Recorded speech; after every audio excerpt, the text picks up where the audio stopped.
Bonjour à tous, on se retrouve aujourd'hui pour une nouvelle semaine créative avec un petit tuto résine UV avec 3x1, une estampe, quelques perles de la chaîne, bien évidemment de la résine UV et des colorants. Et je commence tout de suite en préparant un petit morceau de scotch sur lequel je vais positionner mes estampes. Si vous n'avez pas de ce scotch spécial estampe, du bon scotch épais fera l'affaire. Je commence par préparer ma résine UV. C'est important que les estampes soient plates, vous allez comprendre pourquoi après.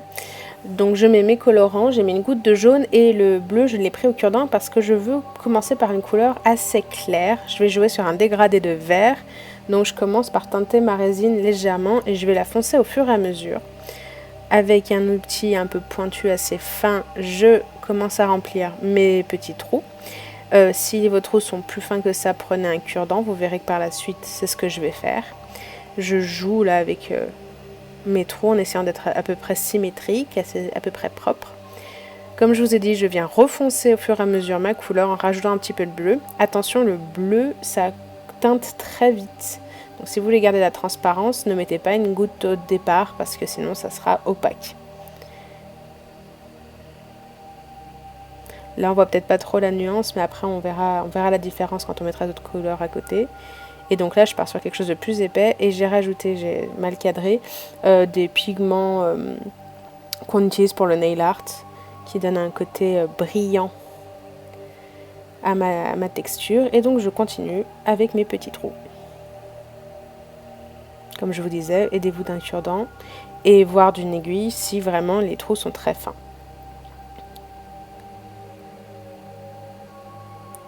J'ai pas pensé à le faire, mais j'en profite pour le dire. S'il y a des bulles, vous pouvez mettre un coup de chaleur de briquet pour faire péter les bulles. Une fois que vous avez passé votre travail à la machine, vous retournez, c'est pour ça que c'est important que ce soit plat, vos estampes et vous mettez de la résine UV transparente dessus pour faire rebriller déjà le travail et pour lui donner un côté fini.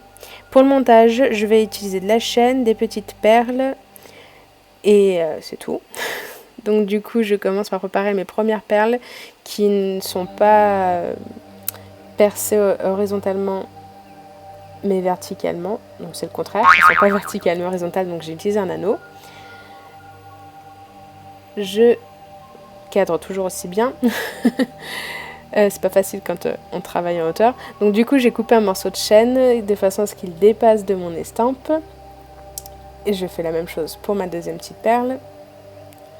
Et ensuite je monte mes petites gouttes sur des tiges. Je vais les attacher à de la chaîne aussi. Celle-ci je vais la faire un peu plus longue que le reste. De toute façon c'est déjà plus long à la base parce que la perle est plus grosse, mais j'ai envie de jouer un peu plus là-dessus.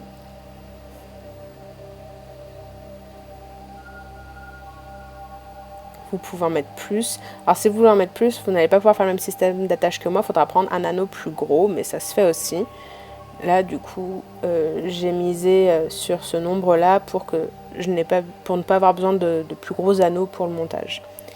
Car je vais ouvrir ma bélière de boucles d'oreilles et mettre mon estampe et ensuite mes deux chaînes. Refermer, faire la deuxième et ma paire de boucles d'oreilles est finie.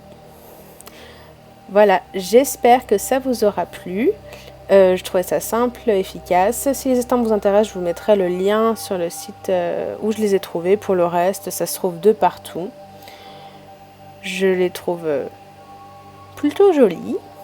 Et c'est un petit côté vitrail que j'aime bien. Voilà, je vous fais des gros bisous et je vous dis à bientôt.